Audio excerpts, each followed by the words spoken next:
est extrêmement heureuse de pouvoir faire la première action officielle, on va dire, du Printemps français auprès d'avocats qui sont là pour défendre les plus faibles et les plus fragiles. Voilà, donc ça vous donne tout de suite la tonalité de ce qu'est le Printemps français.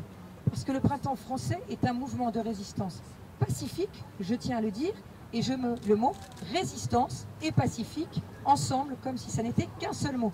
Voilà, résistance pacifique, parce que depuis des mois et des mois, nous nous apercevons qu'il y a un déni de démocratie.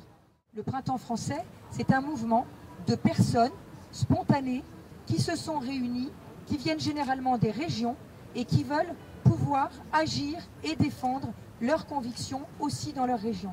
Moi, je crois énormément à la vertu des territoires, des terrains. La résistance pacifique, c'était tout à fait mon état d'esprit. Et donc je me suis dit, ok, je vous soutiens. C'est la naissance du Printemps français, donc comme les bébés, nés d'un homme et d'une femme d'ailleurs, ça doit se développer, donc on est super content de ce qui est en train de se passer. Le Printemps français est extrêmement complémentaire de la Manif pour tous.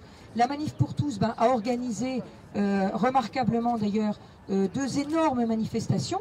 Le Printemps français a plutôt vocation à faire une action de résistance pacifique avec des actions vraiment très régionales, plus ciblées, et de résistance pacifique. Résistance pacifique, ça veut dire des moyens de résistance. Il y a des gens qui se reconnaîtront plus, qui préféreront des actions plus militantes sur le terrain, d'autres qui préféreront organiser, je ne sais pas, une autre manif, ou certains qui se situeront dans des actions qui seront plus discrètes, ce qui sera notre cas.